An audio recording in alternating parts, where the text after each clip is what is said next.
मोदी साहेबाचा संदेश भारतभर हर घर तिरंगा या माध्यमातून आज लाखो लोक संभाजीनगर शहरात पोहोचलेले आहेत आणि मी माझ्या प्रभाग 10 मधून एक जवळपास 1000 ते 1500 लोकांना घेऊन आलो आहे।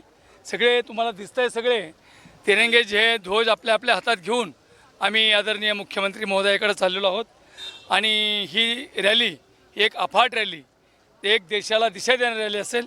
त्यामुळं आता काही विषय नाही आहे, तिरंगा हा सगळ्यांचा आहे।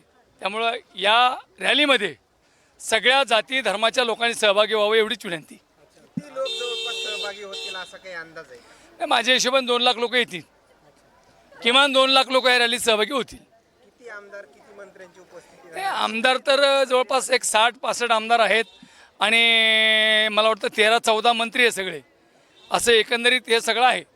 पण राज्याचे मुख्यमंत्री एक सक्षम मुख्यमंत्री आहेत, त्यामुळं आणि देशाचे पंतप्रधान आदरणीय मोदी साहेब, त्याच्यामुळं खरं जर बघितलं तर एक वातावरण, एक तिरंगा या देशावर स्वाभिमानाने फडकतो। तरुण मुलं पण आज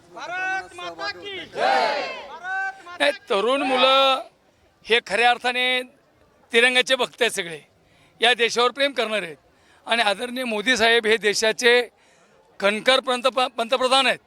उगे काहीतरी एखाद्या विषयामुळं त्याला गालबोट लावणं हे योग्य नाही, परंतु ही गोष्ट नक्की आहे, देशाचे पंतप्रधान आदरणीय मोदी साहेब आणि राज्याचे मुख्यमंत्री आदरणीय फडणवीस साहेब यांच्या नेतृत्वाखाली महाराष्ट्र असेल, भारत असेल, एक ताकदीने पुढे जात आहे।